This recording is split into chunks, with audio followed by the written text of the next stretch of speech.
আরামবাগের দিকে নজর রাখা যাক। আরামবাগে খারাপ বীজে খারাপ আলু, 200 বিঘা জুড়ে এই বিকৃত চেহারার আলু স্থানীয় এক ব্যবসায়ীর থেকে কেনা বীজেই সমস্যা বলে দাবি।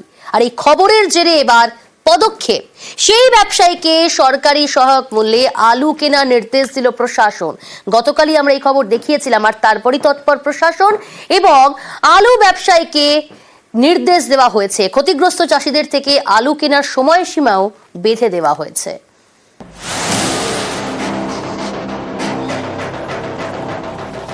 পাঞ্জাব থেকে আসা আলুর বীজ, সেই বীজ স্থানীয় এক ব্যবসায়ী থেকে কেনেন আরামবাগের আলু চাষিদের একাংশ। সেই বীজেই আলুর খারাপ ফলন। নিউজ 18 বাংলার খবরের জের সেই ব্যবসায়ীকে এবার সরকারি সহায়ক মূল্যে ক্ষতিগ্রস্তদের থেকে আলু কেনার নির্দেশ দিল প্রশাসন। এর জন্য সময় দেওয়া হয়েছে 1 সপ্তাহ। যে লোকাল ডিলার যে আছে ওনাকে বলা হয়েছে যে আপনি একবার চাষিদের সঙ্গে বসো, যে চাষিদের আছে ওনার কত ক্ষতি হয়েছে, 1 সপ্তাহ পরে এটা আমরা আবার রিভিউ নেব কি উনি ওনাকে কম্পেনসেশন দেবে। এক ঝলক দেখলে মনে হতেই পারে আদা,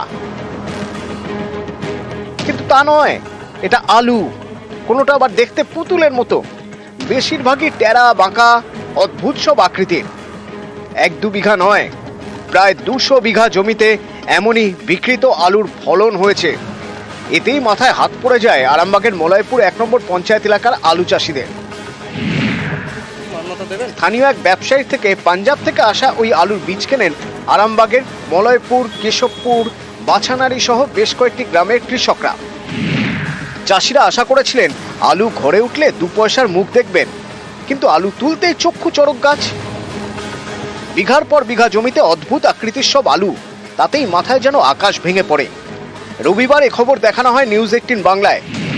তারপর এদিন জমিতে গিয়ে ক্ষতিগ্রস্ত চাষিদের সঙ্গে কথা বলেন জেলা পরিষদের সহসভাধিপতি। এরপর ক্ষতিগ্রস্ত চাষিদের নিয়ে বৈঠকে বসে মহকুমা প্রশাসন। সেই বৈঠকে ছিলেন সেই ব্যবসায়ীও, যার থেকে কেনা বীজেই সমস্যা হয়েছে বলে দাবি আলু চাষিদের। বৈঠকের পর সেই ব্যবসায়ীকে প্রশাসন নির্দেশ দেয় সরকারি সহায়ক মূল্যে ক্ষতিগ্রস্ত চাষিদের থেকে আলু কিনতে হবে। বিঘা প্রতি 80 বস্তা হিসেবে আলু কিনতে হবে এই ব্যবসায়ীকে। এর জন্য সময় বেঁধে দেওয়া হয় 1 সপ্তাহ।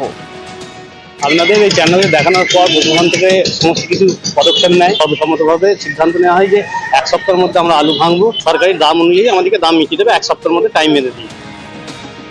সাধারণত আলু চাষিদের শস্য বীমা করা থাকে, কিন্তু এই বিকৃত চেহারার আলু প্রাকৃতিক বিপর্যয়ের ফল নয়, তাই বীমার আওতায় আসছে না। এজন্য প্রশাসনিক হস্তক্ষেপে চাষিদের ক্ষতিপূরণের ব্যবস্থা। যেহেতু এটা প্রাকৃতিক বিপর্যয় নয়, সেহেতু চাষিদিকে নিয়ে সর্বসম্মতভাবে একটা ডিসিশন নিয়েছে, যেটা হয়েছে বিঘায় 80 খানা করে আলু চাষিদিকে বুঝিয়ে দিতে হবে সরকারি দাম অনুযায়ী। প্রশাসনের নির্দেশটাকে কি মান্যতা দেবেন? প্রশাসন 1 সপ্তাহ সময় দিয়েছে, কিন্তু নির্দেশ অমান্য হলে কি হবে? 1 সপ্তাহ টাইমের মধ্যে তাদের এটা ব্যবস্থা গ্রহণ করতে হবে। যদি আমাদের চাষিরা বঞ্চিত হয়, সরকারের যে প্রভিশন আছে, যে আইন আছে, আইনের পথে চলবে, সে ব্যবস্থা অবশ্যই গ্রহণ করা হবে। আরামবাগ থেকে শুভদীপ ঘোষ, নিউজ 18 বাংলা। উত্তর দিনাজপুরের চাকুলিয়া আর এই গ্রামে প্রায় 20 বছর ধরে রাস্তার সমস্যা। অবশেষে তা মিটতে চলেছে, তৈরি হচ্ছে নতুন পিচের রাস্তা।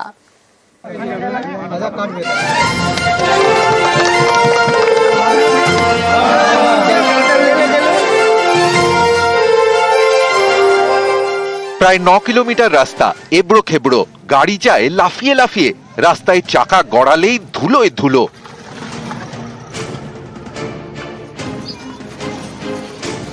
গরিব লোক যারা টোটো চালায় ওদের খুব অসুবিধা হয়, ভুটভুটি চালায় তাদের। এটা তো আমাদের সোজাপুর মার্কেট আর লালগঞ্জ মার্কেট এখন হয়ে গেছে, তাহলে অনেক যা অসুবিধা হয়। এমএলএ সাহেবরা তো উদ্ঘাটন করেছে ঠিকই, কিন্তু যত তাড়াতাড়ি হয়ে যায় রাস্তাটা, তাহলে এর উপরে ধন্যবাদ করার কি আছে, আমি শব্দ পাচ্ছি না। উত্তর দিনাজপুরের চাকুলিয়ায় এই রাস্তার সমস্যা দীর্ঘ প্রায় 20 বছরের, সেটা এবার মিটতে চলেছে। সূর্যাপুর থেকে খুদ্দন পর্যন্ত তৈরি হচ্ছে নতুন রাস্তা। সোমবার শিলান্যাস করেন স্থানীয় তৃণমূল বিধায়ক। কতদিন ধরে খারাপ? প্রায় 30 বছর। এমএলএ সাহেব যে রাস্তাটা উদ্বোধন করেছে এই নিয়ে এলাকাবাসী অনেক খুশি এবং আনন্দিত। খুব জরুরি রাস্তাটা, প্রায় 20,000 মানুষ ডেইলি যাতায়াত করে এই রাস্তা দিয়ে। আজকে আমরা এই রাস্তাটা পশ্চিমবঙ্গের তহবিল এবং কেন্দ্রীয় তহবিল, দুইটা তহবিল মিলিয়ে প্রধানমন্ত্রী গ্রামীণ রাস্তা যেটা আছে PMGSY 3 ফেজে এই রাস্তা করা। চাকুলিয়া থেকে চঞ্চল মোদক, নিউজ 18 বাংলা। গাছ কাটায় স্থগিতাদেশ হাইকোর্টের।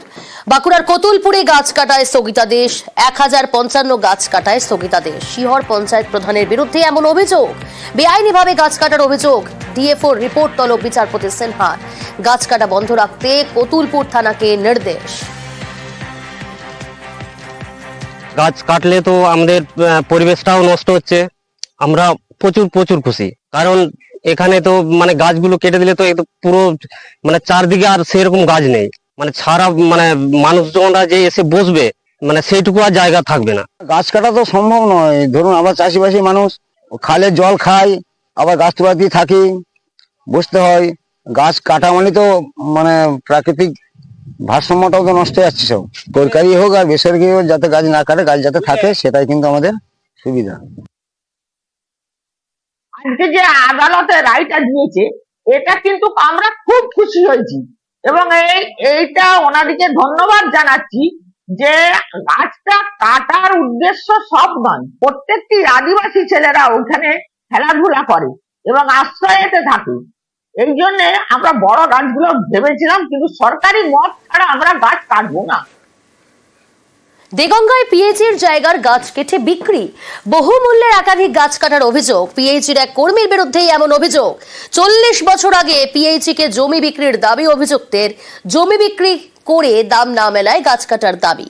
পিএইচি ও পঞ্চায়েতের অনুমতি ছাড়াই গাছ কাটার অভিযোগ। আইনি ব্যবস্থার আশ্বাস সোহাই শেতপুর পঞ্চায়েতের। কাটা উচিত না, এটা কাটা যায় না। পিএইচি ও গাছটা, আমি ল্যান্ড ওনার, আমি জমিটা দিয়েছি, গাছটা আমি বসিয়েছিলাম এবং আমি বললাম স্যার আমি তো জমির টাকা ঠিক পেলাম না, তাহলে তো গাছটা আমার বাবা মারা গেছে বা গাছটা বসিয়েছে, আমি কি গাছটা বলছে আমাদের তো ক্ষতি করছে, গাছটা কাটতে হবে। তাহলে এক কাজ করে, এটা আমি ডিওপি কে একটা পাই করছি, এখান থেকে অফিসিয়ালি একটা মেল করে দিচ্ছি, গাছটা কেটে নিয়ে আমাদের কাজের সুবিধার্থে ওটা করতে হবে। না, আমার থেকে তো কোনো পারমিশন তারা নেয়নি, আইনত অবশ্যই মানে ব্যবস্থা নেই ওদের থেকে। না, পঞ্চায়েতকে তেমন কিছুই জানায়নি। হ্যাঁ, না জানিয়েই গাছ কাটছে। হ্যাঁ, না জানিয়েই গাছ কাটছে তারা। কালকে দক্ষিণ পাড়ি এসেছিল এখানকার জিপি গার্ড, ওই গাছ আমাদের সাথেই এসেছিল, ও এসে পিছনে নিয়ে গেল, তারপরে তো দেখুন কাটা শুরু করেছে, আমাদেরকে কেউ জানায়নি। পারমিশন আছে গাছ কাটা? না, আমরা সেসব শুনিনি আর আমাদেরকে জানায়নি। আমরা তো এখানে একটা আছি তো, পাম্প চালাই। কটা গাছ কাটলো? 3টে। বড় বড় গাছ তো। হ্যাঁ, এমনি কেটে নিয়ে চলে যাচ্ছে। ও নিয়ে এসছে, জানি ও এখানে দাঁড়িয়ে এখানে কাজ ও করে, এই লাইনে কাজ করে পিএইচিতে। তো এখন আমরা কি করে জানবো? কাকদ্বীপে জাতীয় সড়কের ধারে নয়নজুলি ভরাট, ফেলা হচ্ছে মাটি আর এতে জল নিকাশির দফা রফা। অভিযোগ, রাস্তার পাশে রয়েছে এক ব্যক্তির জমি আর সেখানে যাতায়াতের জন্য নয়নজুলি ভরাট করেছেন, আর এ নিয়েই তার মুখে কুলো।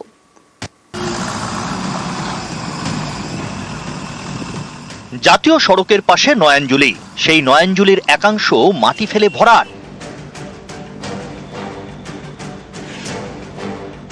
এর জন্য নামানো হয়েছে আর্থ মুভার। এ ছবি দক্ষিণ 24 পরগনার কাকদ্বীপের। এটা অনেকদিন থেকে কাজ হচ্ছে। এটা তো এনএইচের জায়গা। হ্যাঁ, এটা তো অনেকদিন থেকে কাজ হচ্ছে, এইটুকুই আমরা দেখছি। রাতে দিনে করে কাজ হয়? না না না না, দিনের বেলা এইটুকু কাজ হয়ে বন্ধ হয়ে যাচ্ছে। কাকদ্বীপের সূর্যনগর গ্রাম পঞ্চায়েত, এখান দিয়ে গিয়েছে 117 নম্বর জাতীয় সড়ক। এই রাস্তা সম্প্রসারণ করবে জাতীয় সড়ক কর্তৃপক্ষ। এর জন্য রাস্তার পাশে জবরদখলকারীদের সরে যেতে বলে মাইকিং করা হচ্ছে। ঠিক সেই সময় জাতীয় সড়কের পাশে নয়নজুলি ভরাট। সরকারি জায়গা দখল মুক্ত না করলে কর্তৃপক্ষ আইনানুগ ব্যবস্থা গ্রহণ করবে এবং উচ্ছেদ অভিযান পরিচালিত হবে, যার সম্পূর্ণ দায়িত্ব দখলদারদের উপর বর্তাবে। জাতীয় সড়ক পরিষ্কার ও যান চলাচল নির্বিঘ্ন রাখতে সকলের সহযোগিতা একান্তভাবেই কাম্য। এই জাতীয় সড়কের গা ঘেঁষে গিয়েছে নয়নজুলি, এলাকার জল নিকাশির বড় ভরসা। নয়নজুলির অন্য পারে একাদশী নস্করের জমি। অভিযোগ, তিনি নিজের জমিতে যাতায়াতের জন্য মাটি ফেলে নয়নজুলি ভরাট করছেন। এর জন্য নামানো হয়েছে আর্থ মুভার। স্থানীয়দের অভিযোগ, নয়নজুলি ভরাটের জেরে জল নিকাশি বন্ধ, বর্ষায় দুর্ভোগ বাড়বে। ওই যেটা করছে একটু বেশি ভরাটটা করেছে, সেটা আমরা পঞ্চায়েতগতভাবে দেখে দেবো। তা নিচে এনএইচ কর্তৃপক্ষ জানে বা আদার প্রশাসন জানে, নিশ্চয় প্রশাসনে, এটা তো এসপি রুট, এসপি অফিস আমাদের লট 8, কোস্টাল থানা আছে, তাদের নাকের ডগার উপরতে একটা জাতীয় সড়কের উপরে একটু প্রশাসন তো নজরে আছে। এনএইচের লোক এসেছিল। হ্যাঁ, এনেছিল, পারমিশন দিয়েছে আপনাকে? পারমিশন এখন দেয়নি, বারাম পদ রেখে বাকিটা মাটি তুলে নিতে হবে এনএইচ থেকে। এনএইচ বারে বারে কিন্তু প্রচার শুরু করে দিয়েছে যে এনএইচ 117 নম্বর জাতীয় সড়ক খুব তাড়াতাড়ি সম্প্রসারণ হবে এবং তার জন্য যারা বসে রয়েছে তাদেরকে অবিলম্বে সরে যেতে হবে। কিন্তু তার মধ্যে এই কাজটা কিভাবে চলছে সেটাই কিন্তু এখন বড় প্রশ্ন। কাকদ্বীপ থেকে বিশ্বজিৎ হালদার, নিউজ 18 বাংলা।